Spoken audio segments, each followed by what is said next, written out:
following announcement has been paid for by the New World Order. Oh, it's a tough job, but somebody's got to do it. People are wondering who's going to be next. Don't call us, we'll call you. Yeah. What's up, everybody? We are back at Around the Mat Pod, and I am your host, PJ North, and we're doing it all again this week, talking all things wrestling, and I'm super excited to be back, man. Episode number 18. Kind of crazy. We're making it all the way through, man. It's been a crazy 4 months of podcast hosting, which I really enjoy. So, shout out to all y'all who have checked it out, man. Last week we had a really fun episode. We had a bunch of people on here. We were arguing about things, and we had our most viewed short on YouTube, which I thought was really, really cool. I guess people liked the argument, so there's all that. But before we get into it, if you're watching live on Twitch, thank you for checking us out, Around the Mat Pod. Hit that follow button on Twitch. If you are watching on YouTube on Friday or any other day of the week, thank you guys. Hit that like and subscribe button. It helps us out. Leave a comment if you enjoy it, man. Let me know what your thoughts are on any of the topics that we talk about. We love to communicate back and have conversations there on the pod. If you're listening on Spotify or iTunes, thank you guys so much. Give us a 5-star review or a 1-star review. Comment. Let me know what you're feeling and share it. Tell your friends, what your thoughts are on the pod. Tell us what you think about the pod. If you're not following us, we're on TikTok, Instagram, Facebook, YouTube at AroundTheMatPod. We're super easy to find. So with all that being said, I'm going to bring in the big homie, Tyler Miller. Elegant Illustrations is back. Tyler, man, what's the good word, dude? How are you? Oh, good, PJ. I appreciate you for having me, man. I had a lot of fun last time. Looking forward to chopping it up about all things wrestling. Hell yeah, man. I appreciate you coming back. It's been we haven't got to talk in a few weeks. What has been your thought on the landscape of wrestling right now? It's just us two, so we're just going to chop it up. We're going to cut it up a little differently today. What's your thoughts on the landscape of wrestling right now? You've had a lot of pay-per-views that have happened. A lot of things have changed in titles, things coming back. There's contract talks, all that stuff. What are your thoughts about everything going on right now? Honestly, man, I feel like this is the most exciting. Of course, as we all know, that wrestling's been in a long time. Of course, the couple good pay-per-views we had, King and Queen of the Ring. Double or Nothing, that was kind of a shit show, but it was really fun to watch, to say the least. For sure. All the contract stuff, man, I'm kind of like you. I hate seeing it. All the wrestling shit that I follow online, that's like the first thing that they gravitate towards. And it's kind of a nightmare, right? It's like everybody wants to talk about, and I'm pulling up my notes. I apologize if you're watching my face right now. I'm pulling up the notes for the pod here. It's so, and everybody knows, man, I hate wrestling journalists who consider themselves like breaking news people. I'm a fan of the podcasters. I'm a fan of the interviewers. I'm a fan of the artists, the people that are actually in the community that are positive about wrestling. And even if they're talking about negative stuff, it's not the same, like, everybody's trying to catch a break. This isn't national news, right? This isn't DC. You're not breaking political news. You're not breaking crime. Like, that is not, you can't quote sources. That's my sources. Your sources they don't know anything as far as I'm concerned. And so that's been a hard thing for me, man, lately, especially with all the contract talks that have been going on the internet right now. It's like everybody's got an opinion about something. You know what I mean? And I don't know. Absolutely. It's been difficult with that, and I've been constantly. I'll say this. I feel this way. We saw something today. SRS, right? Sean Ross Sapp posted and Fightful Online. And look, man, I follow some of the Fightful guys, and they're all great people, I'm sure. But from a standpoint of like breaking news and all that stuff, it's frustrating. I saw that they commented on Zero News, who's like the worst human being in professional wrestling, on Twitter. Posted something, a bunch of stuff, and SRS just posted fake. And I wanted to like quote. I'm not big on like shitting on people on the internet. That's not really my thing. Same with the pod. I'm not trying to. I just think it's really in poor taste. Say like that's the kettle calling the pot black, in my opinion, right? And I was just this is the most ridiculous thing I've ever read. I just couldn't believe it. I was like, you calling someone fake and all that stuff. So man, it was I don't know, weird times. But anyway, we're gonna get into some podcast topics here. The first thing we're gonna do is I've got a brand new segment that we go around and we talk about the headlines of wrestling in the last week, right? Things that have happened. We try to break them down in chewable format here for everybody. And so the first thing we're going to talk about at the first headline is Mark Henry or the Cody Rhodes remake. Which one are you choosing, man? And I thought it was really cool. Shout out to Danny Tank, man, who still rocks the salmon coat, looking Mark Henry-esque. Really great. I thought it was really, really cool. I enjoyed the segment, even though I kind of knew what was going to happen. I felt it coming, and I thought that was okay. To have a little predictability because they still did a great job with it. And AJ and Cody, I thought sold it really, really well as well. So for me, it was a cool segment. I enjoyed it. I thought it was a cool way to rebuild AJ and do something. Hopefully heel AJ with the OC is back and they do some cooler stuff. And we'll see what happens, man. And of course, I'm the biggest Cody mark of all time. So for me, that it was awesome, right? Cody's involved in something cool. He's going to wrestle somebody for the world title. So I was all for it, man. What about you? What's your thoughts on are you a Mark Henry guy or are you a Cody remake guy? I would say the Cody remake, honestly. The Mark Henry stuff kind of happened at a time where I really wasn't in tune with it as much. Sure. And dude, the way that AJ Styles, of course, Mark Henry was really believable. Yeah, because I had never seen that before. That's the one differing thing is I had never seen it before when Mark Henry did it. Yeah, exactly. And me seeing AJ Styles like that, I'm like, dude, I'm over here telling my girlfriend who could give two shits less about wrestling. I'm like, dude, AJ Styles is retiring, Right? And honestly, I bid on it. Okay. So I love that. It was really cool to see Cody come out, try to give him some props or whatever, and then him turn on him. Sure. Honestly, it was a big shock factor for me, yeah. Which was pretty cool. Yeah, I thought the highlight of it was the Styles clash off the stairs.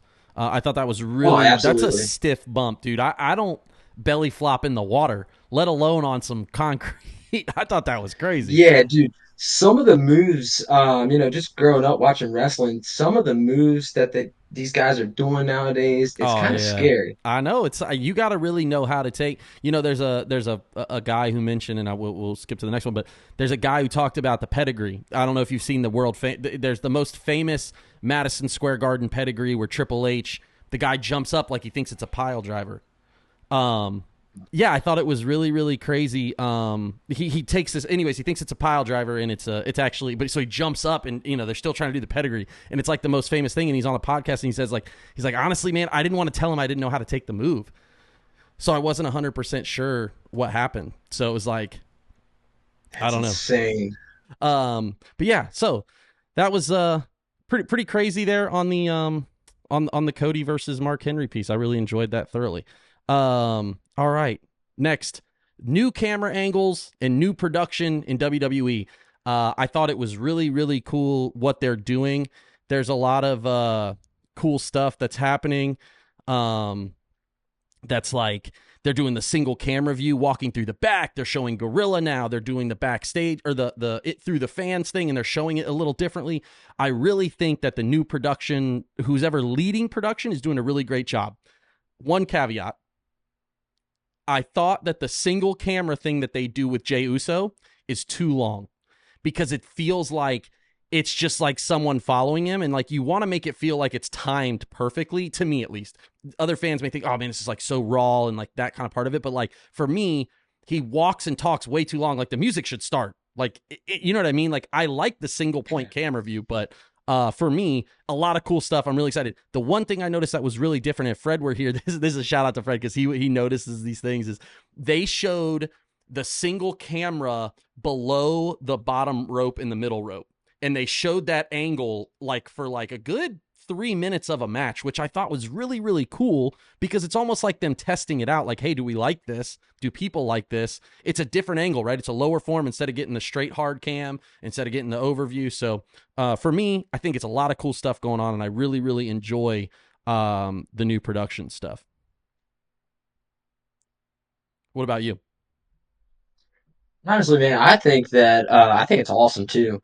I think it's got a more of a sports feel to it. Agreed. And of course, that's a TKO thing, I believe. See, I but wonder like if you were I saying, bet they probably had some say in it, right? When they got rid of Kevin Dunn, and they were probably like, "Hey, what if you guys did this and let's talk through that," and like the new producer stuff. I bet you're probably right.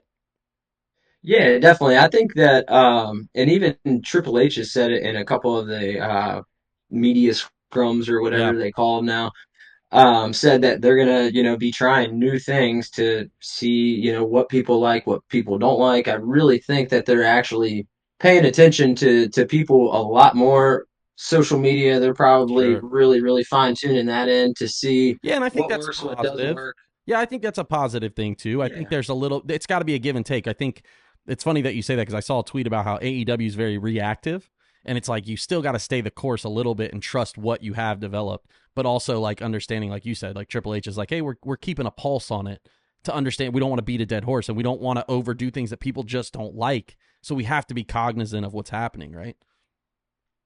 And I think that's happened for so long, like under Vince and all that. Yeah, But I think a problem that, some people have had with WWE for a long time is everything seems so polished, so perfect. And with some of this new camera stuff that they're doing, of course it's still, in the same lane as that, but it's a lot different, if that that is a makes sense. great point. The polished versus like a really cool edgier, but still 8K, right? But it's Right, still a fun. exactly. Yeah. That's awesome. That's a good way to put it. I didn't think about that. Very cool. Very cool. Awesome. All right. Well, that's very good. Last headline: MJF is back. He is back in AEW. He had his first Dynamite promo. And he called out everyone. I think that MJF is amazing on the mic. I really do. However, I think there are some points where it feels like it's a little, when like bullies tell jokes or they're like trying to make fun of someone and and the other person like it doesn't land. That's kind of sometimes what it feels like to me. And so then he doubles up, like he says something. I don't know. Either way, I thought the promo was very cool. I think that's cool that he called out Okada. He calls out Swerve. He calls out Cole. Everybody calls out all of them, right? Osprey. And I thought that was really, really good. So I was excited about it, but I still, from a promo perspective overall, I gave it a B. Um, and I thought the I Roosh agree thing with was that. really actually cool, though. I thought the Roosh thing coming out, Roosh did a really good job. I didn't realize until the mic, see, the house mic, the mic he's using, I guess the house sound couldn't hear him. So that was like a real thing. They could not hear him. It wasn't a joke of like MJF, like, hey, man, they literally couldn't hear him. But you could hear him on TV because it's the guy running sound for them or running the house was able to mix it, but he mixed the house, and I was like, that kind of sucks for Roosh because he did a really good job, I thought. Yeah, no, I agree with that. I was super excited, of course, that Dublin. I was really excited to see him come back. Huge, huge MJF fan. Although I will say, I'm not sure that AEW is best for him, man. Okay, I went to the Rumble, and my brother, he was kept telling me, "Hey, man, MJF's going to be one of the surprises," sure, and I didn't want him to go. But now that he's came back, he's sure, done a little bit. yeah, I'm really, really wishing that he kind of went to WWE okay, with a little bit of creative control. sure. Um, you know, People that get a little bit more flexibility, especially like on the mic, as far as Cody, You Drew know, McIntyre. the thing is I think sometimes though he curses like I curse all the time, so I know like sometimes I use it as like I just use it as a crutch. I think sometimes he uses it as a crutch too, when I know he has the vernacular and the vocabulary to like be able to speak eloquently and get his point across without yelling. I thought, but I do. I don't know that I agree that he belongs in WWE. I don't think there's a place for him right now. I think everybody's like, oh, well, he goes right to the top, and it's like, yeah, but it's like really hard. Like AJ Styles came Yeah. in. AJ Styles did a lot of years, man.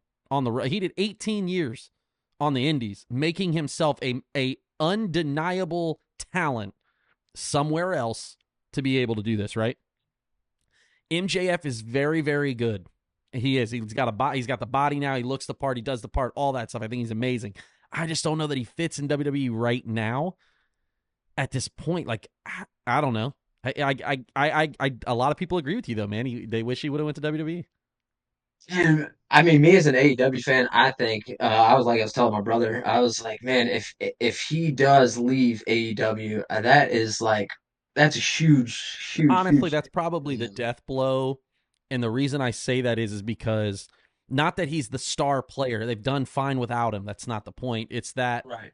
people will just lose. I think it's hard to lose somebody. Look at how many guys WCW lost to WWE during that time when people were leaving. Not the end, not when it was over, but when they were leaving, at that point. And when you lose people, especially locker room leaders or people that are the highest paid guys, and they're still unhappy and they go somewhere else creatively, you have to look at, is it the person or is it finally the company? And at some point they're going to start to look at that and say, which is it, right? I still think AEW has a ton of creativity, and I think they do a lot of cool stuff. It is an alternative. It's not it's not football to football, right? It's not NFL to this. It's not that. It is yes, they're doing the same, but it's a different thing. Unfortunately, there is that, like, it's a little bit of an alternative, and they do some things that are on the nose that are tough to get over because WCW is not that far removed for a lot of us, man. It's 25 plus year fan. I mean, I've been a fan since I was, 3 years old. So I've been a fan since 91, 92. I've seen everything. And so for me, it's not that far removed, the WCW thing. And that's why, and everybody talks about it constantly, which is why there's that other thing. So all that to be said, the MJF thing, what did you rate his promo overall? I mean, like I said, I gave it a B because I think there was a few things where I was like, what is he talking about? But, Yeah, I would agree with a B. Honestly, he brought up a few good points. Of course, working the crowd pretty well. Um, but when Roosh came out, the back and forth with him, I thought I that was think good. he could have done a little better on Sure. as far as from MJF's part. Yeah. I feel like Roosh definitely held his own. Yeah. I thought it was cool when And MJF did I think he said Chingate tu madre, which yes, that was I think that's awesome. what he said, but they blocked it out on the thing, so I couldn't 100%. Yep. But I was like, okay, that makes sense. That was pretty good. I wish he would have done the whole thing in Spanish, like really committed to the whole thing, right? But Yeah, I agree. either way, it was cool. All right, man. Well, those are the headlines in wrestling this week. Let's get into the big one though, right? The big moment here, and we're not going to put time on a lot of these. We're just going to talk through some stuff, man, because it's just me and you chatting it up today. What about Who Killed WCW? I'm a huge fan of the Vice stuff. I've loved everything they've done, the Territories thing, Dark Side of the Ring, of course. All the stuff they do, I really think that they do an exceptional job. Shout out to Juice Wrestling Box, man, who's Juice Springsteen is doing a live discussion tonight about the show because he's a big WCW guy too. Probably one of the Grail collectors and t-shirts, WCW shirts, which is pretty cool. But we were talking a little bit, and I was just like, for me, episode was really, really good. And I said this to my group chat. I was like, I don't know how much of this horse can you beat. We've talked to everybody, so I thought. They brought in people who I never thought. Brad Siegel, Janie Engel, all those folks that worked in Turner, they brought them out. That was pretty cool. That was awesome. I really enjoyed the first episode. I thought it was really good. It progresses. They talk about what's next. They got a little bit of everything in there. I'm interested to see what happens, man. I really am, because the thing is not it's not like this is a true crime documentary, right, where we're going to find out at the end who killed somebody. However, it might unlock a few more things. I mean, we all know Vince McMahon, along with AOL and Time Warner merger, is what killed WCW. Now, what ruined their ratings and what made them a laughing stock at certain points, that's up to conversation, right? That's kind of up to everybody's interpretation of who was there. But for me, I love WCW, and I still watch a lot of the WCW stuff. I'm currently on WWE 2K rebooking 2000 WCW as if they didn't lose certain people, and I'm getting rid of some stuff, and so I'm doing that on WWE 2K in my universe mode. Well, you're doing it better than Vince Russo. I am. See, that's, I think we can all agree on, bro. He definitely had some part to ruin it, because he was just like, I talked about this with some friends. I'm starting at Slamboree, which is but right before the New Blood and that whole thing take over the following Nitro, right? There was that Jeff Jarrett podcast about the 90% drop the next night. And so I'm watching it there. And as I'm watching the pay-per-view, I'm like, man, they've got a ton of talent. Vampiro, Sting, They've got Booker T. They've got Scott Steiner. They've got all these young guys. O'Hare. They've got Gentrak. They've got Sid. They've got Jarrett. They've got a lot of guys, right? They're still stacked. They got Benoit. They got, I mean, or not Benoit, but they got oh my gosh, from ECW, Shane Douglas, Candido. They got a lot of guys, and they are. But every single match is overbooked bullshit, and I'm like, who's producing this? Who's like, this is a good idea? So anyways, but all that to say, back to the documentary, I really enjoyed it, man. I thought it was really good. What are your initial thoughts on the episode and the show as a whole? I thought it was really cool. Like you mentioned, there was a lot of people that a lot of people didn't know even existed on the back end of things. I know, right? The people that worked with it, Turner. But I thought it was an awesome episode. It did progress a little fast for me. I wish that See, I they think would have gave a little bit more of a backstory as well. yeah, that's what I wonder if they're doing that.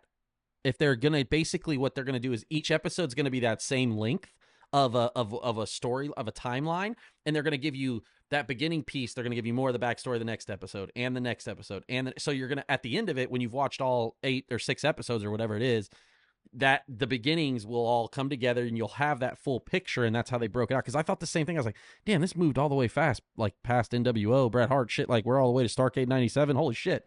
Right.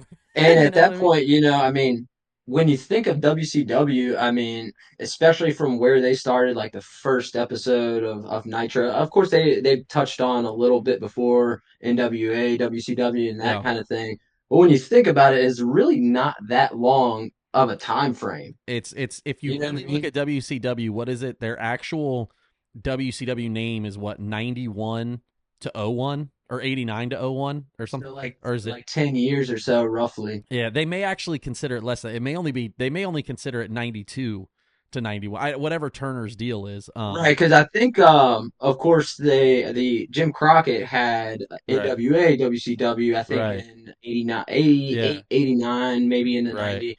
But I thought it was a really cool episode. I'm a big, huge, sure, WCW fan. obviously, I right, yeah. love it.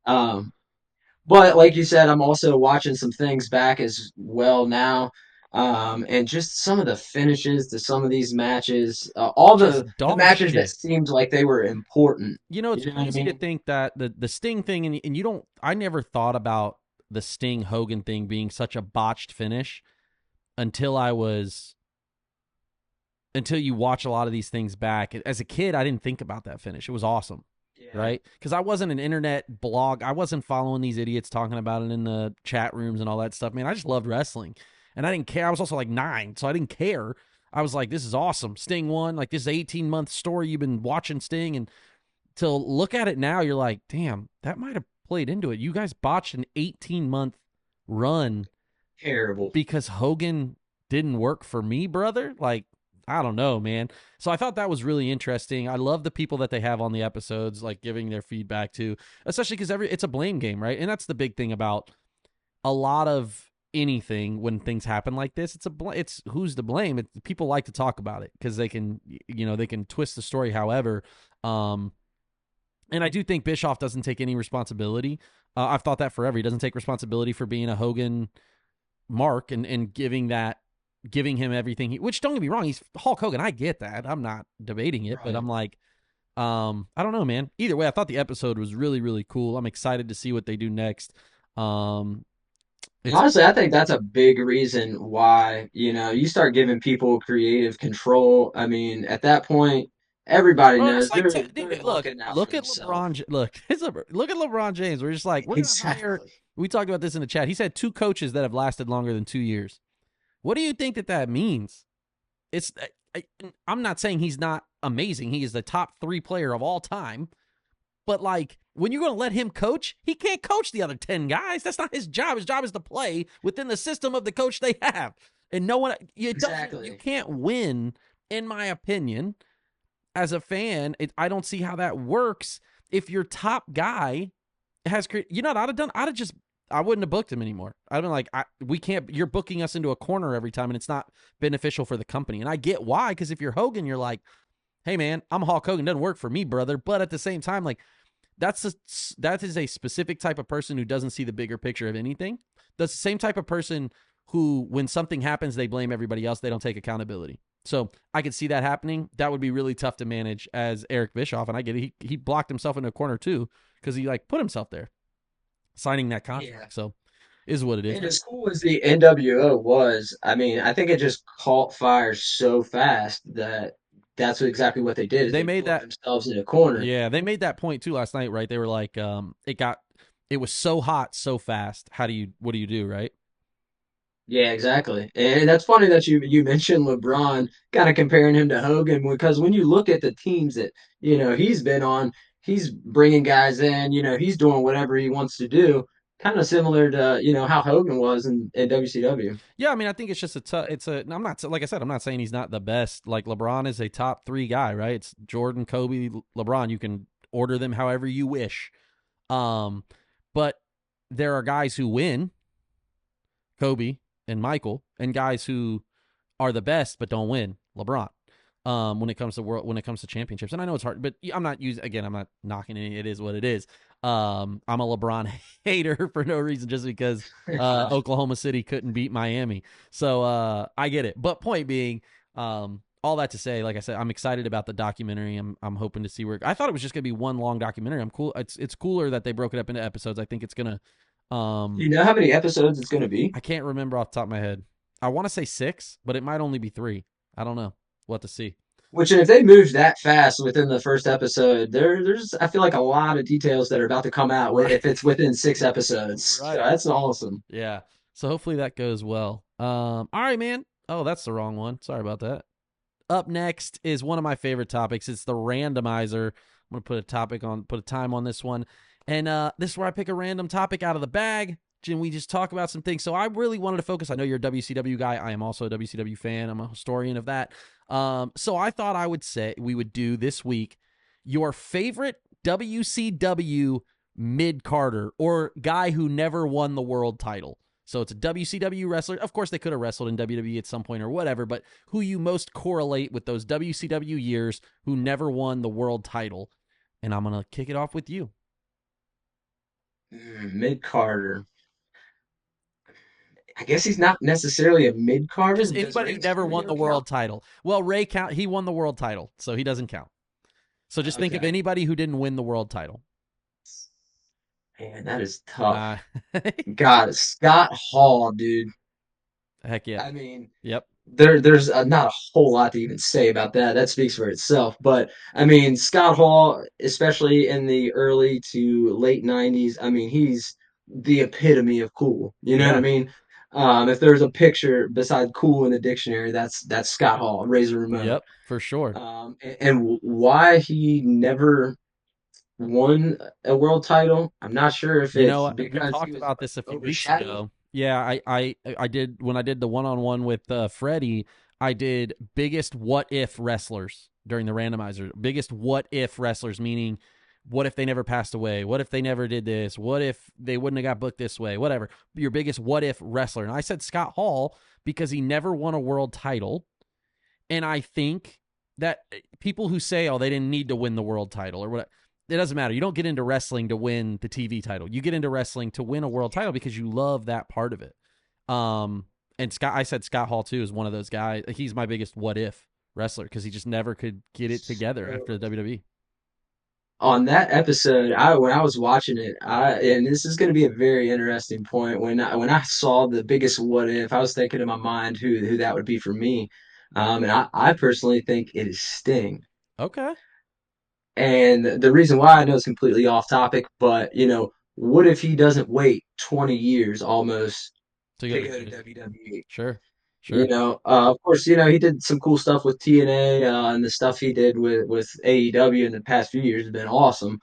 But when I was watching the episode, I was like, man, that's got to be my biggest what if. Man. Yeah, that's a good question. I told him I've got some other cool what ifs in the thing for the bag for the randomizer too for the future. So I won't go into those, but that's a good one. Sting. What if he would have went to WWE sooner? My mid card guy, my favorite. Let's just say favorite WCW wrestler who never won the world title, is Bobby Eaton. I love Bobby. I'm a huge Midnight Express fan. But his TV title runs during the early years of WCW, in that NWA run too, and just the stuff, man. The Alabama, just what he calls the Alabama Jam off the top rope. I just thought it was so cool, the leg drop and his wrestling. He's so good in the ring, and I thought he was so cool. And he's always one of the first wrestlers I download on WWE 2K when they come out. Man, him and Stan Lane. Like I said, him and Arn Anderson and those folks. I love that stuff. But he's definitely one of those guys who never won the world title. Not that he was ever going to. He got one world title shot against Ric Flair in that match. The Clash of Champions is a banger. You guys got to check that out. If not, it's a really, really cool one. One of those classic WCW matches from the 90s where it goes time limit draw. It's pretty cool. So, yeah, man, Bobby Eaton, big Bobby Eaton guy. So I wish He's awesome. Before we go too far, also I did forget, man. I rocked the Luger shirt today. Can't really see it. There it is. The Lex Luger. I forgot to do T-shirt of the week this week. But Lex Luger, I thought we were doing a WCW episode, and I would rock my Lex Luger shirt. Shout out to my man Phil Snyder, who's one of my homies. He's a big Lex Luger fan. He's waiting for that Lex Luger Hall of Fame induction still. So maybe that'll happen. Me too, man. That needs to happen. Awesome. All right. Next up, we've got trivia time. This one is crazy because I don't have WCW trivia cards. However, there is WCW trivia online, which I have not seen. So we're going to do trivia time, and you call yourself a fan.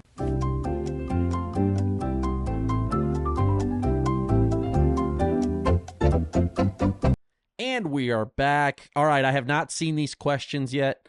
I just Google searched WCW trivia, and there is 140 WCW trivia questions, answers, and fun facts. So I thought, what the heck? Let's give it a go. Each question's worth a point. We're going to do the first 5. I don't know how good they are, but let's see what happens here. All right. On February 20th, 1994, at Super Brawl 4, WCW heavyweight champion Ric Flair successfully defended his title in a Thunderdome cage match. Who was his opponent? Tyler, we'll kick it off with you. Oh man, no multiple choice on here. No. Don't take the fun out of it, because then I'd have to know the answer. No, I'm gonna say Sting. All right, I did accidentally scroll up this because there was an ad, so I'm gonna show everybody. What this one? There was an ad, unfortunately, and so I did see it. It is Vader, unfortunately, not Sting, but very close, very close. Awesome. Okay. All right, next one up. Here we go. In January 1989, Ricky Steamboat made his return to WCW as a surprise tag team partner. Who was Steamboat the tag team partner for? I will kick this one off, and I am going to say Sting. But Sting. Oh, yes, we are both terribly incorrect. It is Eddie Gilbert. Oh my God! I forgot about that moment. Yeah, that we were so committed to Sting. All right. We're not hitting all of these here. All right, give me 1 second. I gotta scroll up slowly so I make sure I don't see an answer. All right, who were the first title holders of the WCW World Tag Team Championships? Who were the first holders when it switched to WCW? I'm gonna say the Steiner brothers. I'm gonna say Harlem Heat. Oh man, I was gonna say this. It's actually Doom. Farouk, Ron Simmons, and Butch Reed. Man, they were really good. I had this this brings me to a point. I had this VHS when I was a kid. And it was WCW matches, but it was tag team matches. And I've been trying to find it, but I can only remember what the box looks like. And so there were matches on it, just random tag matches. And there was a Doom versus Steiner brothers, and that's the first time I'd ever seen Doom wrestle, because they were already broken up by this point. When I'd see, and I was like mind blown. I was like 6 years old, and I was like obsessed. And I think that's actually where my tag team fandom comes from. Was from this VHS, but I've been on the hunt for it for a while. I never found it. But Doom is the answer. All right. Who is recognized as being the first ever WCW TV champion?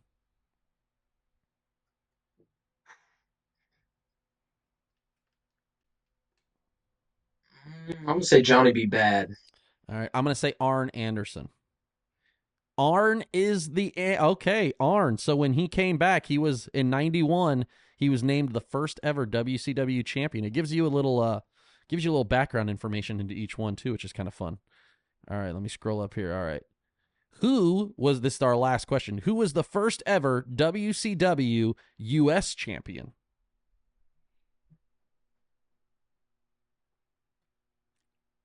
Actually, The Diamond Stud DDP.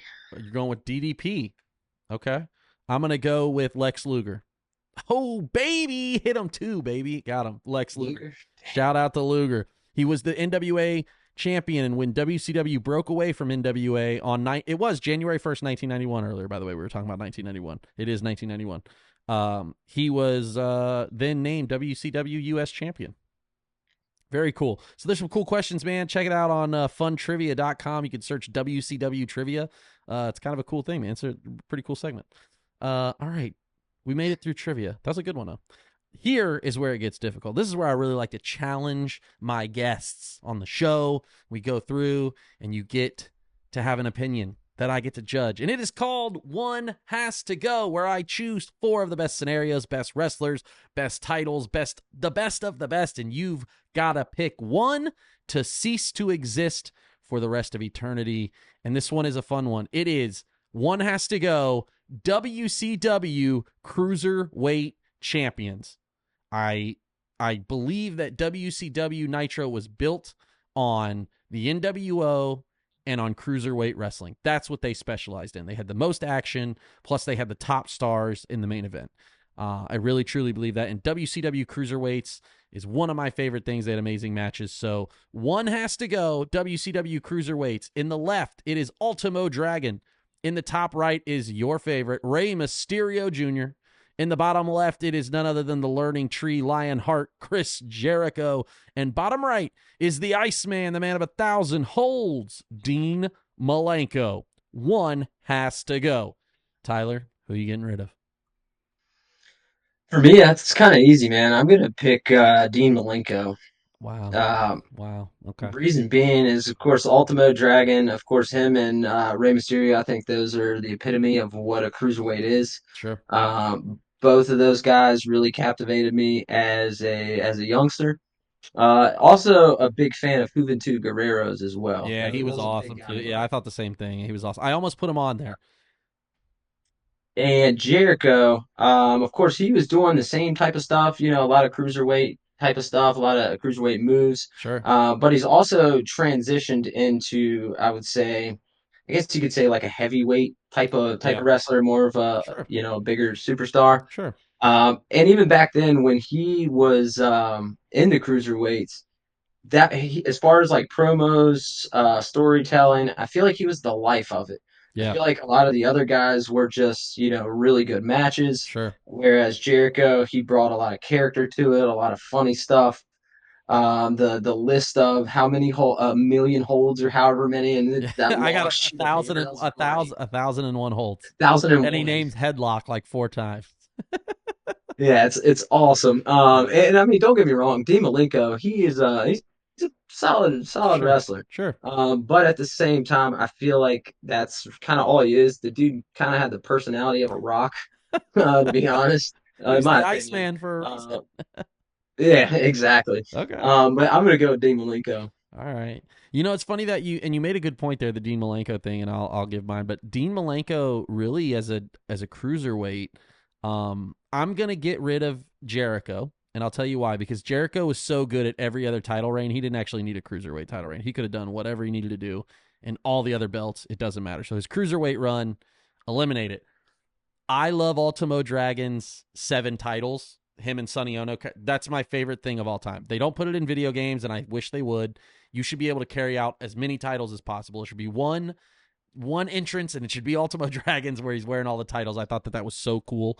Rey Mysterio, of course, I mean, just the amazing. The one thing about Rey Mysterio that I didn't like in WCW is he didn't have a finisher. His finisher was the Hurricane Rana pin, like the quick thing. The quick Hurricane Rana, but I didn't really ever feel like he had a finisher.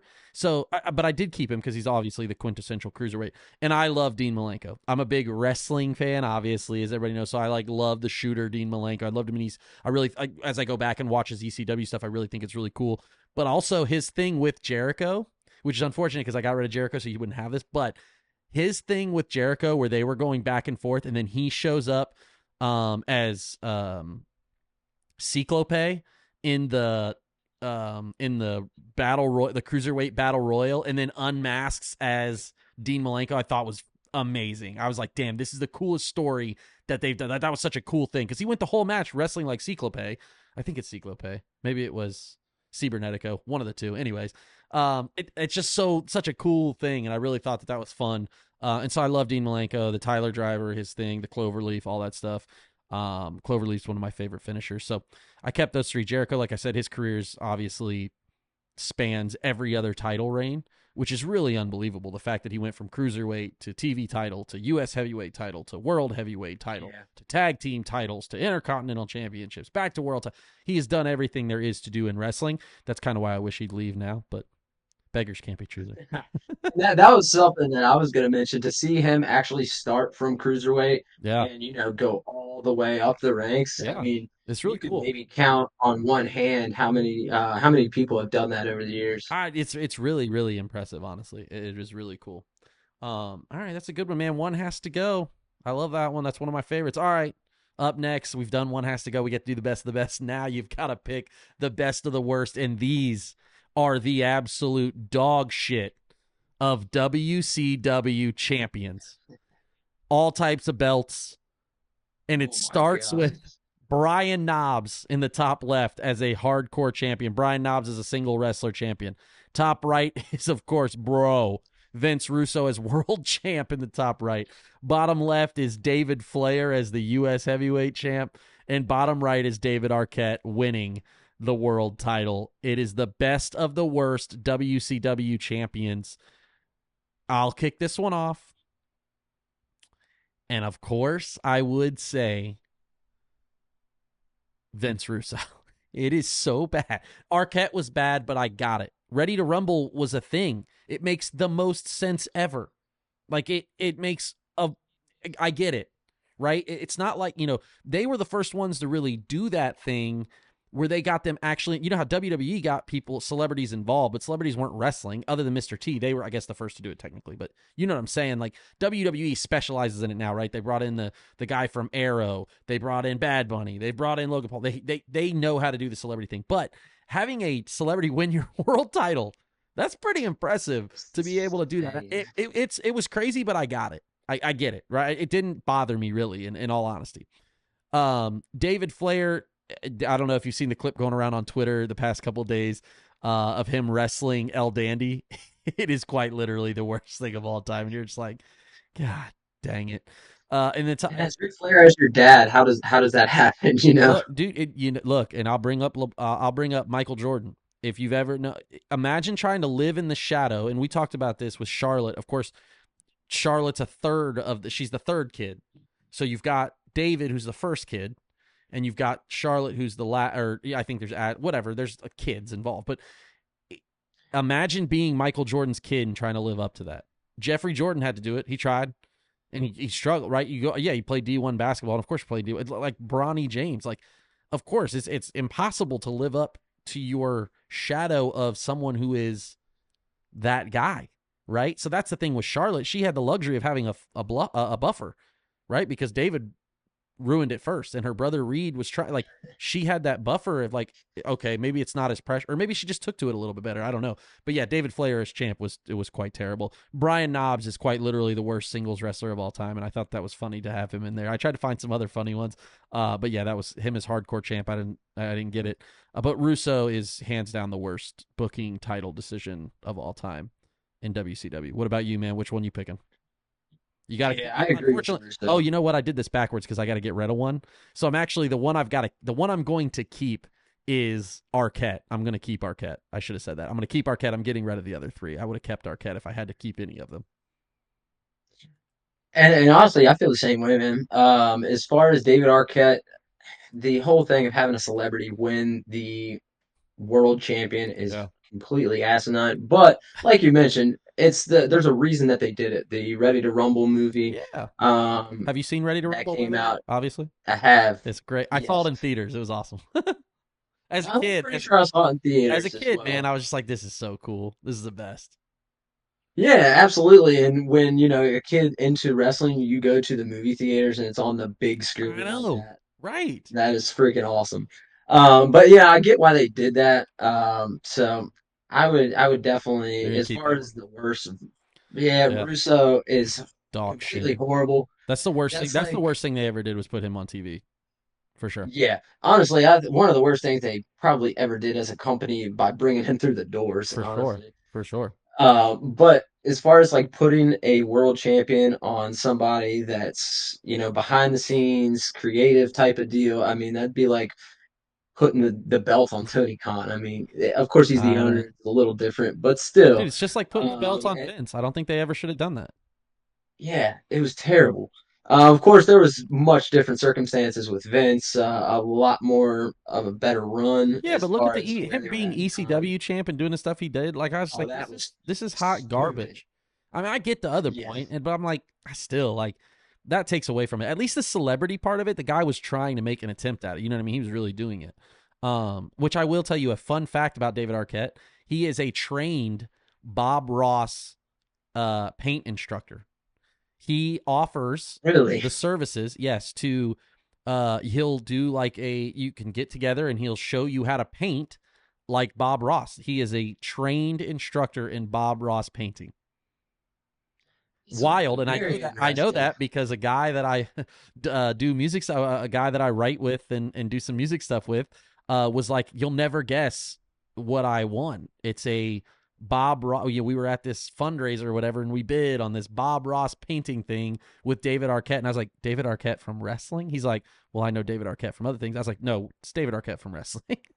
Exactly. Pretty wild. Uh, the cool thing about David Arquette as well is if you know anything about him, like even after that, he is still doing like Oh yeah, independent his indie booking for stuff. I mean, other than wrestling. Nick Gage trying to kill him, Yes, when exactly. they did that Dark Side of the Ring of that, which I had already seen it, I knew about it, which was crazy. But I mean, he made a real go at it, and that's a real tough sob man to get into a death. He did some cool stuff, man. Good for him, like making an attempt at doing something you actually love outside of what you've done. You know what I mean? Like that's I like the Yeah. commitment, man. I was so you know what? That's another good reason for us to keep him as the best of the worst. David Arquette winning the WCW title. Yeah, and of course, Knobs and Flair, they're like you said, complete dog shit of a run. Yeah, It man. was You terrible. know, what crazy. Knobs won the hardcore title 3 times. That's the other thing. I was like, I got to get rid of this guy's. He's got to go. I can't. Why would they do that? And I was listening to the And where Nasty was Sags Boys. at that time? So he had already gotten out of wrestling at that point, and he I was listening to the Nasty Boys podcast that Conrad and um Bruce Pritchard did the other day. And so that's what kind of made me think of that. Yeah, they had already really split up and they weren't doing anything anymore, and Sags had left. And Knobs, was like super close with Hogan. So he had a job through WCW his whole time, which is pretty crazy to think about. He was making close to like 200 and some odd $1,000 a year too, for his schedule. I don't know if you've ever seen that actually, because WCW was sued for something. Or no, Turner, there was something with Turner. They were in the courts, and so they had to release the salaries of the people on the roster. So that's like an actual court document showing what people made in like 99, I think it was 98 or 99. It's pretty wild. You got to look it up. It's pretty crazy. Wild stuff. Well, with that being said, man, we made it to the end of the pod. It is it's tied today, but we just been talking, man, chopping it up, pro wrestling style, WCW. Before we go, what's your favorite WCW moment as a WCW fan? What's your favorite moment that you remember as a kid, or now that you think about, or that you really, I always say like I romanticize wrestling, so I remember these moments as like crucial things in my childhood and as an adult, things that I tie to and all that stuff. You know what I mean? But what's your favorite WCW moment? Not that it was the greatest moment for them, but the thing that I remember very vividly as a child was, of course, the Starcade match, Sting and Hogan. Sure. We got together. Of course, I was a very, very young child. Me and some family friends got together. Heck yeah. So Ordered the y'all pay per watched it? view. Oh, okay, cool. We did. We did watch it live. But of course, I was like you mentioned earlier, I was too young to really understand the finish, Sure. and what was actually happening in the ring, especially with the fast count apparently, Yeah. and Bret Hart coming down. But I just think it was such a cool thing to finally see, Sting get in a match with Hogan Yeah. after was it 18, 19 months or so of Yeah. build up, Yeah. flying in and out of the rafters. So that was a huge, huge thing for me. Honestly, probably one of the things that sparked the fandom. Hell yeah. I would say, for me, it's probably that VHS as a kid because like I said, I do remember it. But I talked about this the other day with Fred and I don't know if it was Fred and Brad or who I talked with, but a few episodes ago is that Booker T versus Rick Martel Super Brawl. I, for some odd reason, just remember Booker T's TV title run so vividly that I just like really loved it. I was a big Booker T fan, man. I loved Harlem Heat, and so I thought that was so cool. And I just remember that match and that pay-per-view was cool. I really romanticized that part of it. That's one of my favorite things from WCW as a childhood. And I also watched Great American Bash where they power bombed Eric Bischoff. I watched that live as a kid. I was 8 years old, just turning 8. My mom and dad used to let me. Yeah, I was spoiled rotten, so I get to watch a lot of pay-per-views. Not all of them, but I got to watch a lot of them during the summers. And yeah, that was a big one, man. I remember them powerbomb, and I was like, "Oh my god, this is incredible." I really thought that was a cool moment, a really fun thing. So, big WCW guy, man. Tyler, thank you again for joining us, man. Elegant dot illustrations on IG, right? Yes, sir. Heck yeah. Thank you for joining us. I am your host, PJ North. Again, follow us at Around the Mat Pod on all socials. If you're watching again on YouTube, thank you. If you've been watching live on Twitch, appreciate you. Sorry for the technical difficulties that we had at certain points, but thank you for sticking around. And if you're listening on Spotify or iTunes, we appreciate you guys so much. Until next time, when we go around the mat.